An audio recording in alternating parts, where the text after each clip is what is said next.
Good afternoon, my name is Valentyna, and I'm happy to see all of you here in Ukraine Media Center Ukraine Forum. It's been 9 years of the war, and today is day 407 of the full-scale invasion of our homeland by a Russian aggressor. And today we have invited you to talk about the very important topic, how Russia uses the education against our children, and what should we do about it. I want to introduce our speakers today. It's Valentyna Potapova, head of ALMENDA Center for Civil Education, and Darina Pidhorna, a lawyer with the Regional Center for Human Rights, and Oleg Pokolchuk, social psychologist, who is joining us online, and Anna Babinets, who just joined us, head of the independent investigative journalist agency Slidstvo.info. Dear friends, we understand that now we're in a situation when 1 million of our kids are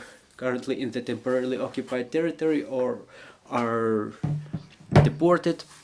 We see all types of violations and war crimes committed against our children by the occupier state. So let's talk about the goals of the occupiers. What do they want by implementing their education programs and switching our children to those education programs? We understand that the main goal is the eradication of our identity, but you as specialists, as experts, may help us look from some other vantage point at that. Yeah, does anybody hear me? Well, really, there was a very powerful political resonance after International Criminal Court issued the arrest warrant in the name of Putin, the head of the state, and Lvova Belova, who were accused of assistance to the deportation, physical deportation of the children from Ukraine to Russian Federation. However, you know what's behind the scene is the children whom we call invisible children, those who remained in the occupied territories, and those children, it's not 19,000 of them. This is the number that is being named in the media. That's the number of children moved to the Russian Federation, but they ended up under the control of Russian government in the occupied territories. So we're talking here about more than 1 million children. Why is this my estimate? Because we also counted children who remained in the Crimea. It's 458,000 of them there, and they're under the influence of Russian propaganda, under the influence of those tools being used to them to move them from one group to another. So those children, they were Ukrainian children, they were studying history of Ukraine, they had some cultural Ukrainian identity, they were considering themselves citizens of Ukraine, and that was the environment they were growing up in. But then the occupation has begun, and during that occupation, very quickly everything Ukrainian was destroyed in the system of education. the horror of this situation is that those children, they cannot disappear, they cannot go anywhere. If an adult may switch off the TV, they may go out of the internet bubble where Russian bloggers try to promote some opinion or some agenda. The children who end up in their schools, they cannot go out of those schools. And when Crimea scenarios started being applied in Kherson and Zaporizhia regions, the first thing they've done was integration of the education system of Kherson and Zaporizhia regions into the education system of Russian Federation. They did not integrate the court system, for example, the judicial system. There was no relevant legislation adopted. They did not integrate medical system with the legislation, but there was specific legislation for integration of education system, because again, what they mentioned, the goal of their special military operation was denazification, and they start implementing it through education. And those parents who don't want their children to visit, to attend Russian schools,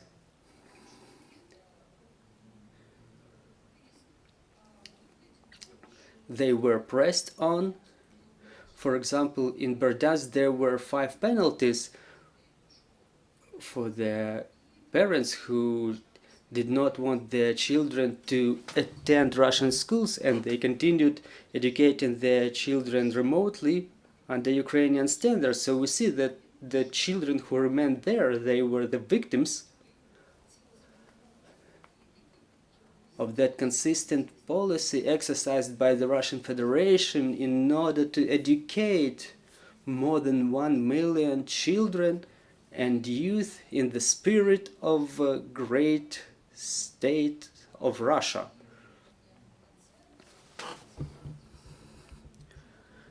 And there were funds allocated, a lot of funds allocated from federal budget for this goal. And it's informal education, youth movements, the Young Eagles movement, the First Ones movement. I'm not even talking about the infamous Yunarnya. It's the roller going over our children. And unfortunately, when we consider it from the international law vantage point, is the violation that is considered not so serious. It is a violation, but it's not as serious as physical deportation of children. And this is why they feel this impunity, and the consequence of this impunity is that they continue to spread that system. And if nothing changes in perception of this war crime, it will keep on spreading on and on and on. And moreover, this impunity will stimulate other countries which are engaged in military conflicts to use that scenario.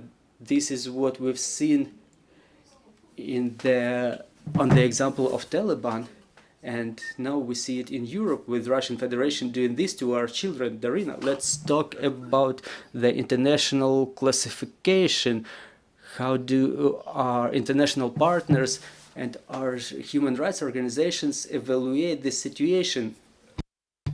We see that the Russian education program is not only working to eradicate our identity, but to politicize our Ukrainian children. What Ms. Valentyna just mentioned about this Yunarnya in Mariupol, they start this work right away. They get our children engaged in those militarized processes. So what's the assessment of those events by international organizations, international community, and how do we estimate it? Thank you. Thank you.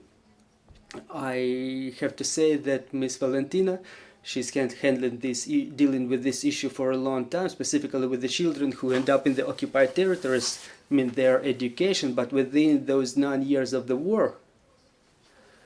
Unfortunately, only now we have started talking about the education. Only now that it's the time that the eyes of the international community are opening, and everybody is seeing what Russia is doing to the children who end up in the occupied territories and those who were deported to Russian Federation. Obviously, Ms. Valentyna mentioned Taliban, how they educate their kids from the point of view of international law, international policy.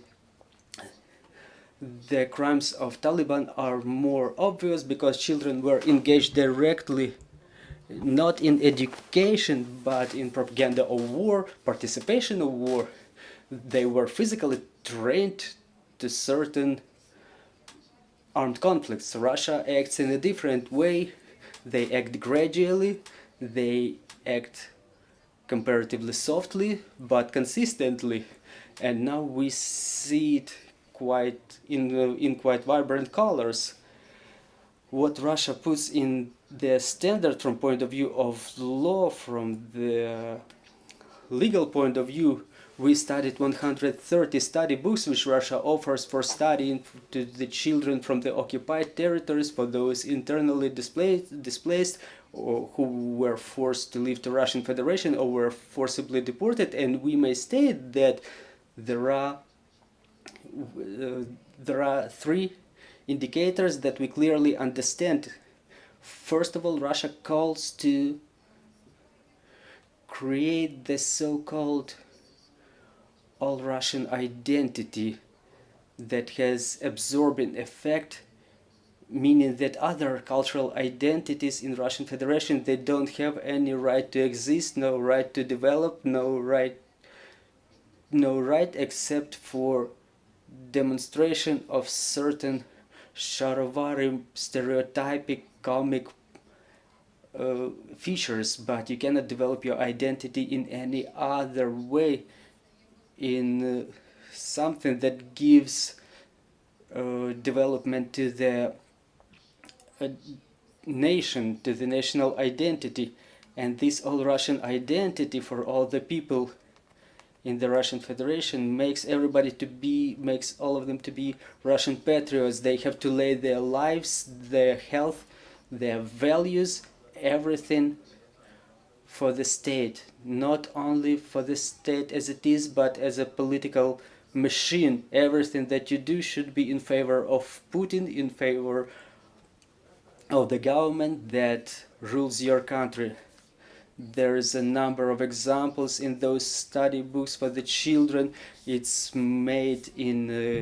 printed in bold letters how children were expressing their patriotic feelings during other conflicts, during, for example, World War II or the battle at Suzdal Lake, when children were laying their lives to destroy a tank, to damage an enemy convoy, and that was described as deeds in favor of the state, in favor of the government. And on this background it flows, this identity, patriotism flows into militarization, when they write in their study books that the key enemy of Russia is NATO, is somebody against whom we should stand with the nuclear arms, with the small arms in your hands. So they said that the army is the best time of your life.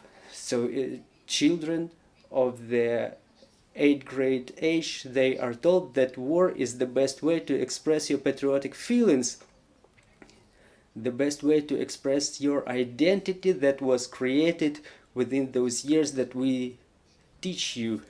As a lawyer, I see a number of violations from the point of view of the international law. In this, talking generally, a country that occupied the territory has to leave the order of things that were in place in this occupied territory before occupation. I mean, the education, law, order, security situation should be remained in the same condition according to the laws of the country which controlled that territory before. The education should have continued to develop under Ukrainian standards, traditions, Ukrainian study books. Unfortunately, Russia is ignoring all the laws and regulations of this law. They keep imposing Russian policy over those processes, not only stimulating children to lose their Ukrainian identity, but even to counter any thoughts that Ukraine may exist, that this identity may exist, because this is how it's written in those study books, that Ukraine does not exist. Ukrainians do not exist as a separate nation. There are only Russians. So we see both war crimes and assistance in engagement in armed forces of Russian Federation, engagement in armed conflict. It's written directly there that you should enlist in the Russian army, and the restriction of choice of education between Ukrainian education system and Russian education system. They say that Russian education does not exist, Ukrainian education does not exist, Ukrainian language does not exist.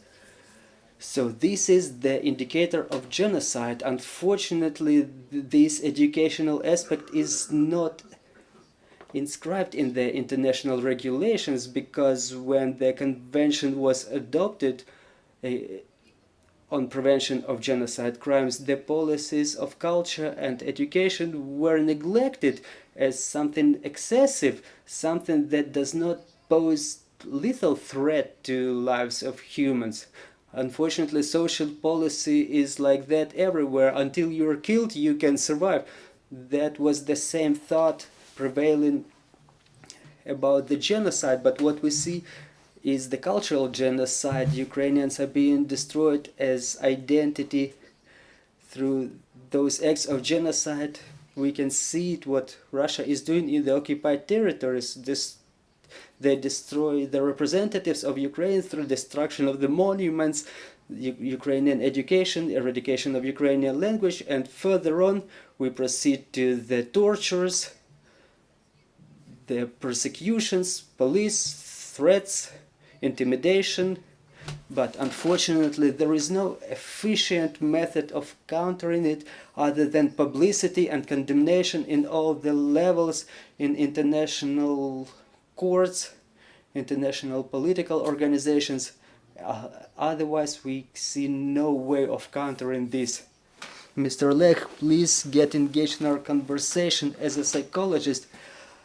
I will start with this statement. Please don't refer to Taliban, because they were never an ideology. They just are a political sect that started with Mullah Omar, and they have nothing to do with what we're talking about. Mr. Lech, regarding our children that ended up in Russian Federation, who were deported, we see from those public cases that we were witnessing that they all try to counter, they try to resist the propaganda, they try to resist those education processes being imposed on them. Well, what situations are you talking about? We're saying that Maria Belova, she says that a child immediately was not communicating with her, and she was talking about the cases when he was resisting, maybe psychologically resisting. Well, among 1 million there were separate cases of resistance. I wanted to ask you, how long can a child resist, and how long does it take Russia to transform our children into Russian soldiers? Well, you're honestly talking in terms that have nothing to do with the science. It's the number of cliches. We all studied in school, we all remember how during school we were treating the study books that we were studying by all Ukrainian nationalists. They were studying in empire schools. All Russian dissidents were studying in Russian schools, so the level of formal study books, it's not so high as you wanted to see, to describe. the most influential are the environment and the parents. Those study books, they are a significant part of Russian propaganda, but it should be reinforced by something else. If child has some material evidences, I don't know, like some pluses, the candies, the sweets, they are supplementary to those. A child will accept those statements that they study in school. It's the human psychology, but without any supplementary factors, it's unrealistic. Also, there are some age groups, for example, children of the younger age and children of the older school age. They are different kinds of human. They react differently to the situations. Environment and parents, this is what's most influential in education.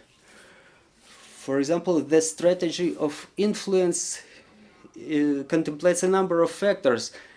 If such isolation within a couple of years, if it will continue, children will accept this ideology, because for them, in this environment, they will have no choice. They will have no reason to choose something else. Mr. Oleg, but we have children who are under occupation for 9 years, and some of them were just born in occupation. Well, they are lost children. Well, 9 years, after 2 or 3 years, people who end up in some information environment, they start demonstrating the indicators of this environment. For example, some children, they started perceiving this as reality that surrounds them, and the reality that comes from outside, it should be explained. Those children should be offered a priority why they should pick something else. We were talking about some cultural specificities.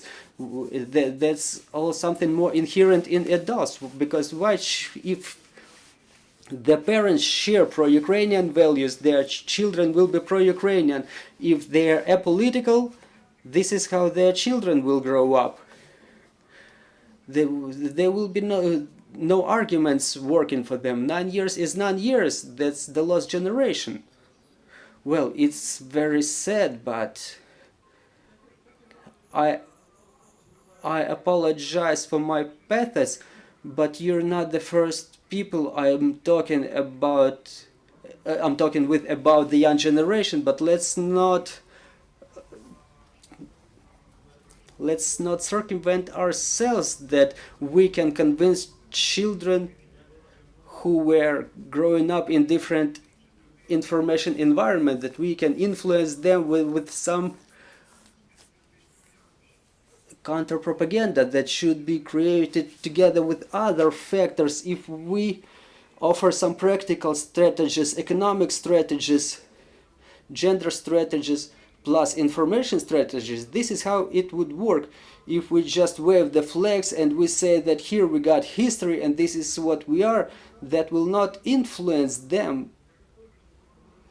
Again, it did not influence people in the Soviet Union. Meanwhile, Russian propaganda was quite massive. It did not influence people in Tsar Russia. That's the way the intellectuals circumvent themselves, either consciously or non-consciously.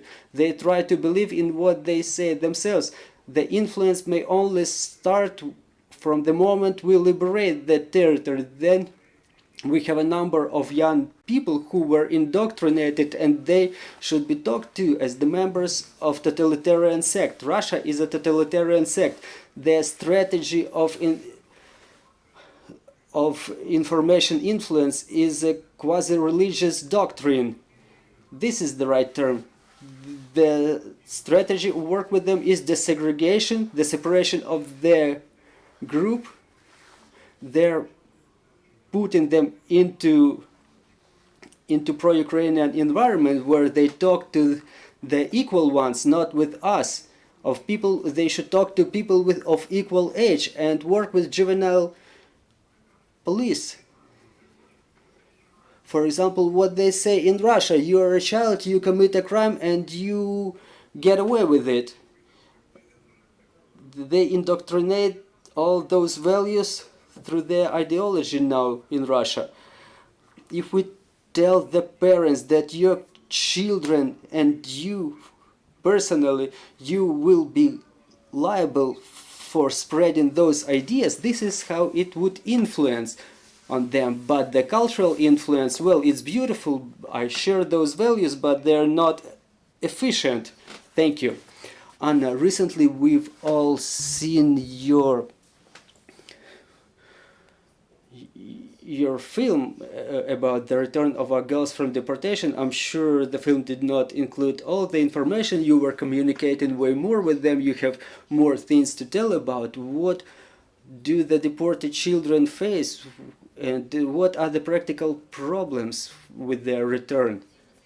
Well, in fact, we do the journalist investigations, and when we started liberating the Kharkiv, Kherson regions, we've seen the deportation of children. It had mass nature, and we started studying it as war crimes. We needed the mechanics, we needed the facts, what exactly is going on, who is involved, and what's going on with the kids. So this is how we were looking at this problem that we studied from the very beginning. In Kharkiv region, we've seen the children were reported as if to the recreation camps in Anapa, elsewhere, and they never returned. So when we're talking about the Russian system of education today, from the point of view of investigation, journalism, I can say that the system of education of Russian Federation, they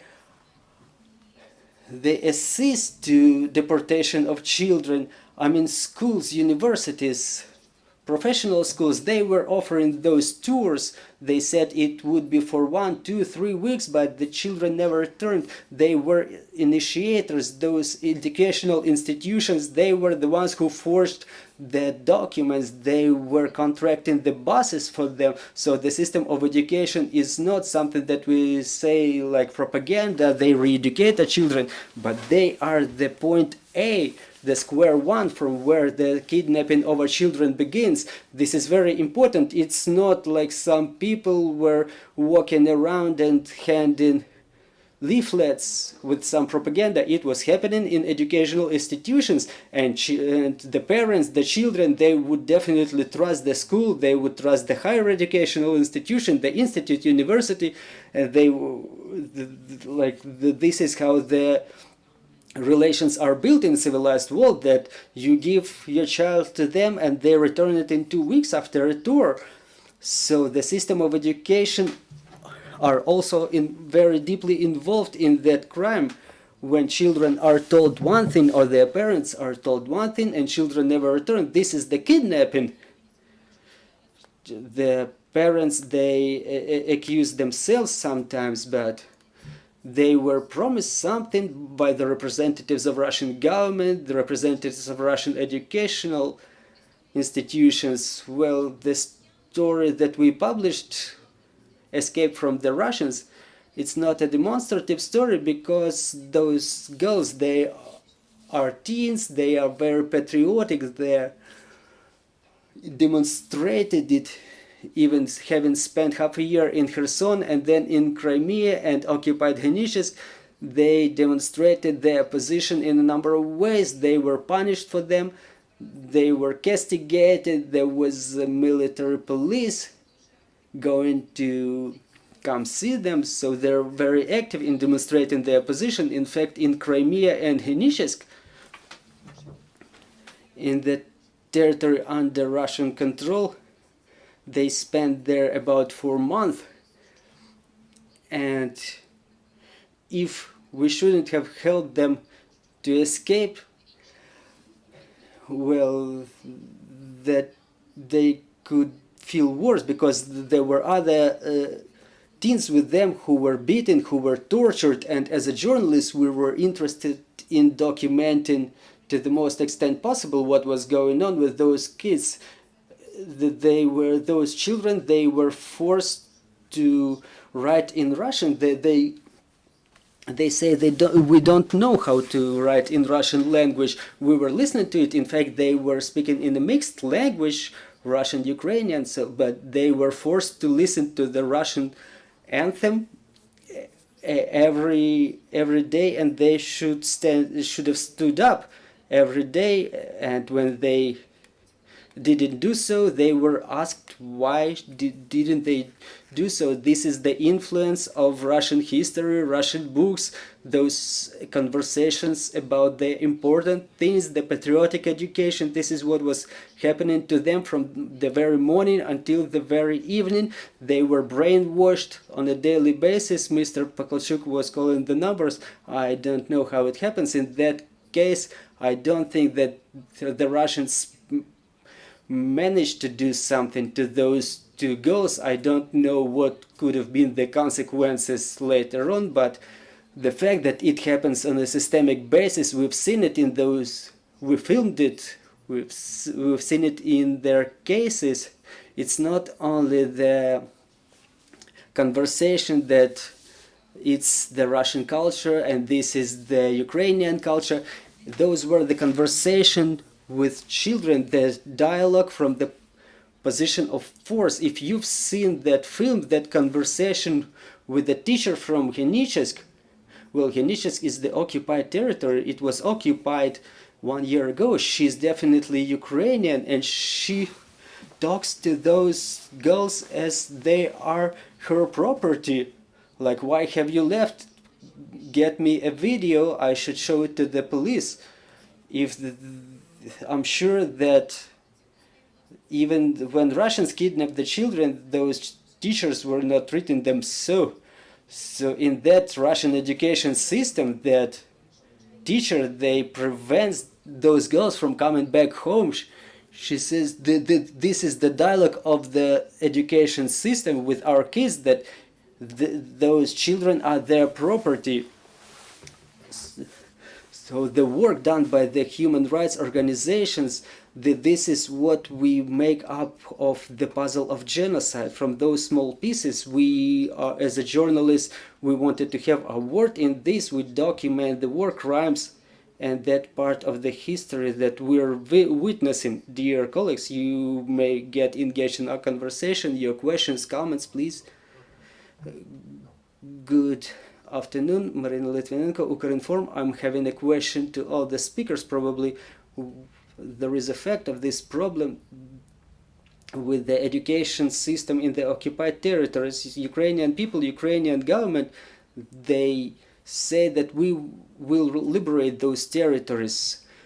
So what we as a civil society should do, the human rights organizations, media, the lawyers, what should we do to promote the topic of education in temporarily occupied territories, to uncover this problem even inside Ukraine? Well, it's not as maybe popular as the problem of deportation. In international platforms, this problem was mentioned, and it's again considered to be something easy. Maybe Ukraine may become a locomotive of some legal changes in this regard. Well, if I may start,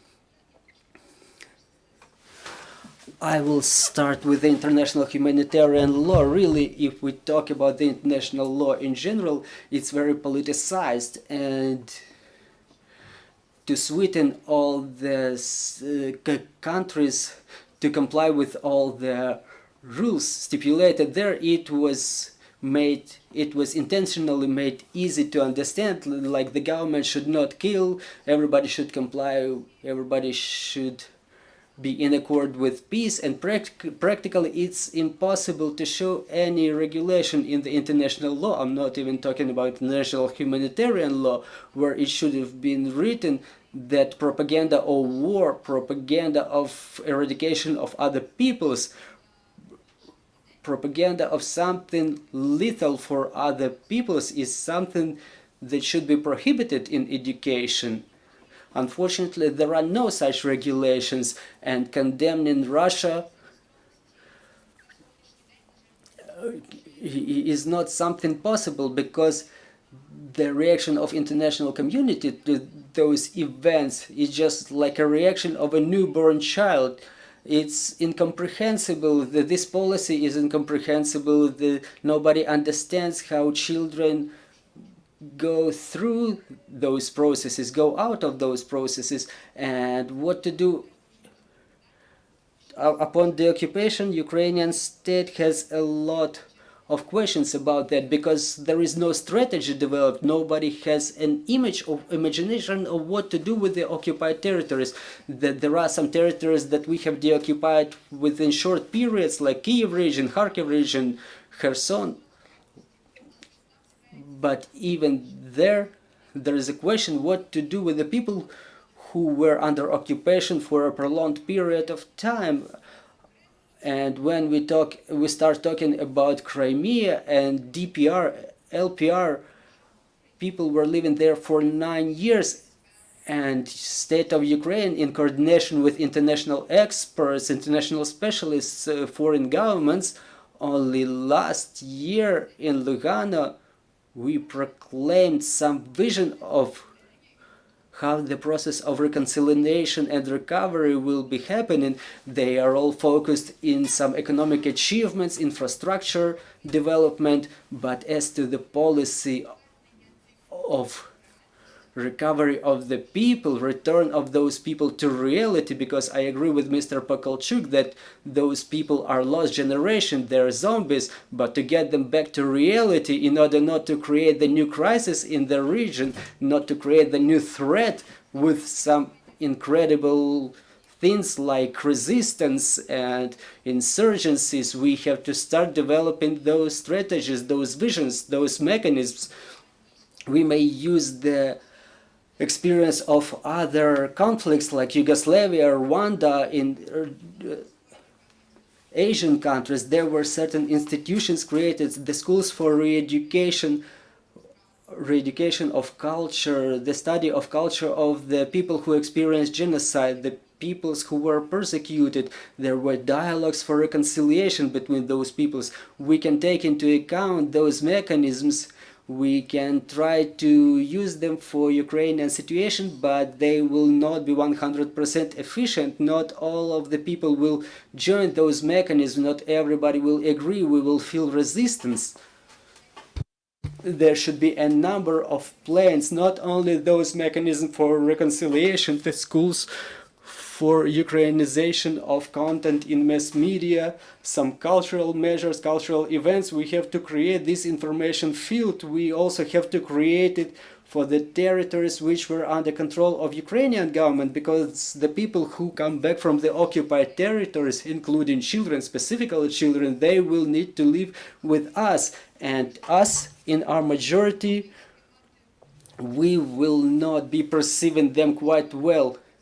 We will perceive them as the potential collaborationists, traitors, brainwashed people, zombies, the adherents of Russian Federation. This is what's going to happen. They indeed will be the lost generation, not only those who come from the occupied territories, but even those who were born under control of Ukraine. It will be a number of years before the state of Ukraine will eventually become a winner in this situation, in this 100 long conflict. Well, for me this conflict is going on for centuries, since the moment Moscow was founded.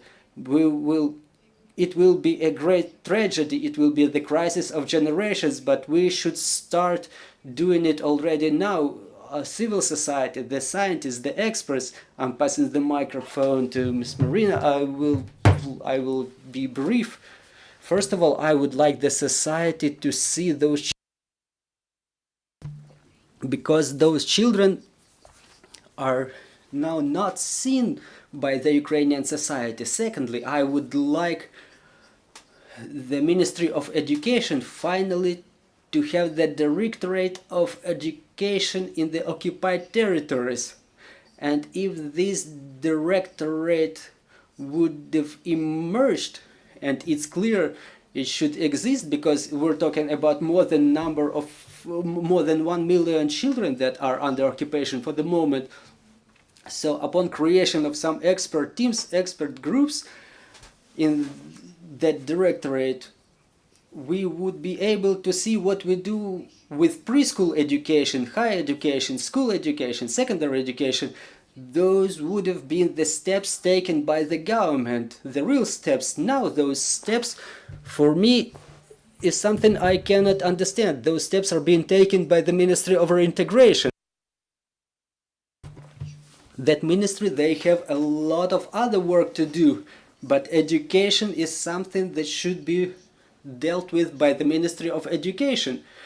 And unfortunately, during one of the public posts of Mr. Lisavy, the new Minister of Education, he mentioned the children who currently get education in the European countries. He said they are our children and we will take care of them, but he never mentioned the 1 million of children who are forced to learn in the occupied territories. We cannot get them deprived of the education, but we have to be very loud about what Darina was mentioning. It's violation of the international law. Those children, they have the right in convention, in compliance with the convention on the cultural identity of the country of origin for those children. But they have no access to Ukrainian language. They have no access to the history of Ukraine. When we talk about the study books, we have another research as to the history of Ukraine and the study books on history of Russia. It was quite surprising for us that Ukraine is not in the world history study book. If it's a different country, it should be showing up among other countries along with Britain, United States, Germany, but Ukraine is not there. And we started searching, and Ukraine exists in the study books of Russian history, but it's not described as another state. And when you are a child which was born in Crimea and you understand that there is no such country as Ukraine, you're 9 years old, and you understand that Russia is in war for its territories. They fight for their territories because this is how it's written in the study book. And I understand that in that case we should be talking about totalitarian sect, and we should be working with them as with the people who were a part of those totalitarian sects, but it should be done on the level of a separate directorate for education in the occupied territories, and that directorate should have created back in 2014. We shouldn't have started talking about it only in 2023. I apologize for emotions. Well, just in brief, what can we do about it now? Us as a journalist, we have to demonstrate the consequences of this education. Fortunately or unfortunately, the consequences can be seen after years, but now we have Crimea. We were studying it in our investigations. We were studying Russian military who came from Crimea, who were fighting on the side of Russia. They were 18 or 20, and they were 10 years old when Russia captured Crimea. They were educated in Russian reality. They went on a war with their compatriots when they were in the elementary school. It seems like for us as a journalists, those who can do such investigations, we should be demonstrating the consequences. If we continue demonstrating those consequences, we may see whom Russia grows. We cannot do it within 2 or 3 years, but we had a story about a Russian military from Crimea who was growing up in Kherson region. So he came back to capture Crimea. He was trying to evacuate, he was trying to organize the operation for evacuating his mother from Crimea, from Kherson region. So he asked the Russian soldiers to kidnap her at 5 o'clock. He came to Kherson region to kill the others, but he wanted to evacuate his mother. Obviously, it was some contradiction in his head. He wanted to save his mother, but he wanted to kill other people on that land. This is how it deforms the people's view of the world. This is the only thing that we can do as a journalist. That easy humanitarian policy, it should be closer to reality. Well, thank you very much for this conversation. Joining us were Valentyna Potapova, Darina Підгорна, Oleg Pokalchuk, Anna Babinets. Thank you very much for interest in this topic. We're facing a lot of challenges. The process of reintegration will not be easy for sure. Our next briefing will be in just couple of minutes. We will be talking about the mobile application for search of the lost children, so bear with us. Trust in the armed forces, and glory to Ukraine.